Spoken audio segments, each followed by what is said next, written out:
ಆದರೂ ಸಹ ಇಲ್ಲಿ ಸುಮಾರು ಒಂದು 50,000 ಜನ ಇವತ್ತು ನಾವು ಸೇರಿದ್ದೀವಿ. ನಮ್ಮನ್ನು ಪರೀಕ್ಷೆ ಮಾಡ್ಲಿಕ್ಕೆ ಬರಬೇಡ್ರಿ. 10 ಲಕ್ಷ ಮಂದಿದ್ದು ಇವತ್ತು ಮಾಡಿ ತೋರಿಸ್ಬೇಕಂದ್ರೂ ಮತ್ತೆ ತಯಾರೇ ಇದೀವಿ ನಾವು. ನೀವೆಲ್ಲರೇ ಯಾರು ಹೇಳಿದ್ರು ನೀವು ಪತ್ರಕರ್ತರು 6,000 ಪೊಲೀಸರನ್ನ ತೊಗೊಂಡು ಬಂದಾರಂತ ಹೇಳಿ ನೋಡ್ರಿ.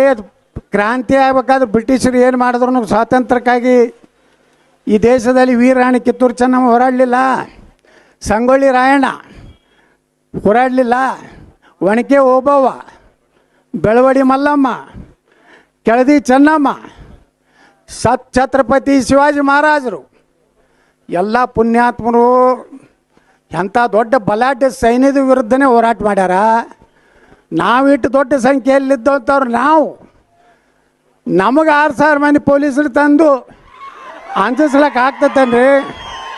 ಹಾಗಾದ್ರೆ ಏನು ಮಾಡ್ತೀರಪ್ಪ? ಇವತ್ತು ನೀವು ಒಪ್ಕೋಬೇಕು. ಸರ್ಕಾರ ಒಪ್ಕೋಲಿಲ್ಲ ಅಂದರೆ ನಾವು ಗುರುಗಳಿಗೆ ನಿರ್ಣಯ ಮಾಡ್ತಾರೆ ಏನು ಮಾಡೋದು ಅನ್ನೋವಂಥದ್ದು. ಅದಕ್ಕೆ ಬಂಧುಗಳೇ, ಇವತ್ತು ನೀವೆಲ್ಲ ಬನ್ನಿ ಸರ್. ನಮ್ಮ ಕರ್ನಾಟಕ ಸರ್ಕಾರದ ಸಮಾಜ ಕಲ್ಯಾಣ ಸಚಿವರು ನಮ್ಮ ಹಿರಿಯರಾದಂಥ ಶ್ರೀ ಎಸ್ ಸಿ ಮಹದೇವಪ್ಪನವ್ರು ಬಂದಿದ್ದಾರೆ. ಅವರಿಗೆ ಹೃದಯಪೂರ್ವಕವಾದಂಥ ಸ್ವಾಗತವನ್ನು ಬಯಸ್ತಾ ಇದ್ದೀನಿ. ಅದೇ ರೀತಿ ನಮ್ಮ ಪಶುಸಂಗೋಪನಾ ಸಚಿವರಾದಂಥ ಶ್ರೀ ವೆಂಕಟೇಶ್ ಅವರು ನಮ್ಮ ಹಿರಿಯ ಸಚಿವರು ಬಂದಿದ್ದಾರೆ. ಉನ್ನತ ಶಿಕ್ಷಣ ಸಚಿವರಾದಂಥ ಡಾಕ್ಟರ್ ಸುಧಾಕರ್ ಅವರು ಬಂದಿದ್ದಾರೆ. ಸರ್ಕಾರದ ಪರವಾಗಿ ನಮ್ಮ ಮುಖ್ಯಮಂತ್ರಿಗಳು ಈ 3 ತ್ರಿಮೂರ್ತಿಗಳನ್ನು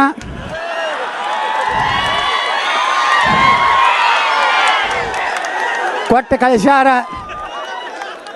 ಅವ್ರನ್ನ ನಾವು ಹೃದಯಪೂರ್ವಕವಾಗಿ ಸ್ವಾಗತ ಮಾಡಿ ಅವರು ಅದರಲ್ಲಿ ವಿಶೇಷವಾಗಿ ನಮ್ಮ ಮಹದೇವಪ್ಪ ಸಾಹೇಬರು ಭಾಳಷ್ಟು ಬಾಬಾ ಸಾಹೇಬ್ ಅಂಬೇಡ್ಕರ್ ಅವರ ಅನುಯಾಯಿಗಳು. ನಾವು ಬಾಬಾ ಸಾಹೇಬ್ ಅಂಬೇಡ್ಕರ್ ಅನುಯಾಯಿಗಳು. ಡಾಕ್ಟರ್ ಬಸವ, ಬುದ್ಧ, ಬಸವ, ಅಂಬೇಡ್ಕರ್ ನಾವು ಅವರ ಅನುಯಾಯಿಗಳು. ನಾವೇನು ಹೊರಗಿನವರಲ್ಲ. ನಾನು ನಿನ್ನೆ ಹೇಳ್ಯಾರ ಮುಖ್ಯಮಂತ್ರಿಗಳ್ರಿ, ನಾವೆಲ್ಲ ಎತ್ತಾಡ್ರೆ ನೀವು ಸೂತ್ರರು ಅಂತೇಳಿ.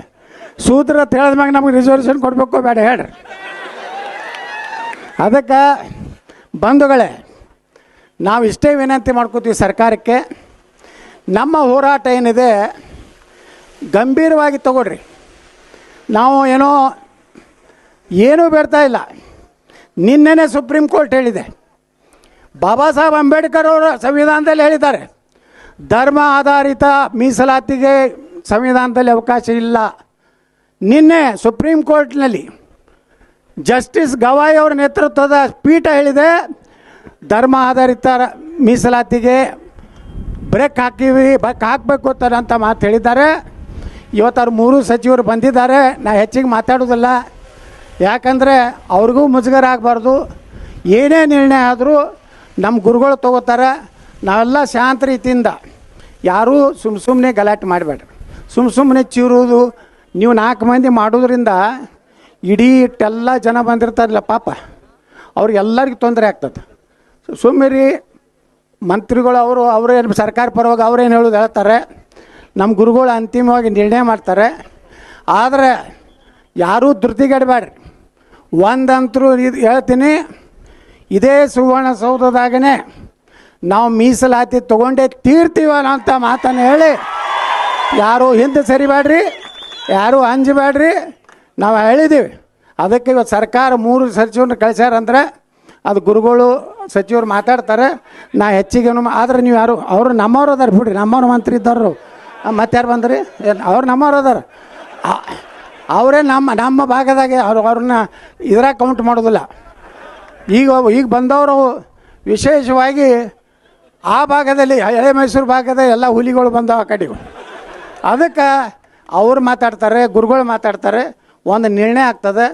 ಎಲ್ಲರೂ ಯಾರೇ ಮಂತ್ರಿಗಳು ಮಾತಾಡಾಗ ಅಗೌರವದಿಂದ ಮಾತಾಡೋದು, ಸುಮ್ಮನೆ ಏನಾರೇ ಘೋಷಣೆ ಕೂಗು ದಯವಿಟ್ಟು ಮಾಡಬೇಡಿ. ಯಾರೇ ಬಂದ್ರೂ ಒಂದು ಸರ್ಕಾರ ಬಂದಂಗಿದೆ, ಅವ್ರೊಳಗೆ ಗೌರವಯುತವಾಗಿ ನಾವು ವರ್ತನೆ ಮಾಡಬೇಕು. ಯಾಕಂದ್ರೆ ಪ್ರಜಾತಂತ್ರದಲ್ಲಿ ಅವ್ರ ಆಡಳಿತದಲ್ಲಿ ಅದಾರೆ. ಆಡಳಿತದವರೆಗೆ ನಾವು ಗೌರವ ಕೊಡುವಂಥ ನಮ್ಮ ಧರ್ಮ, ನಮ್ಮ ಸಮಾಜ ನಮ್ಗೆ ಅದನ್ನು ಕೊಟ್ಟು ಕಳಿಸಿದೆ. ನಮಗೆ ಸಂಸ್ಕಾರ ಇದೆ. ಅದಕ್ಕೆ ಇವತ್ತು ಗುರುಗಳ ಕೈ ಕೊಡ್ತೀನಿ. ಅವರು ಮಾನ್ಯ ಸಚಿವರು ಅವ್ರು ಏನು ಮಾತಾಡ್ತಾರೆ ಅಂತಿಮ ನಿರ್ಣಯವನ್ನು ಅವ್ರು ಘೋಷಣೆ ಮಾಡ್ತಾರೆ, ನಾವೆಲ್ಲ ಆ ರೀತಿ ಮಾಡೋಣ.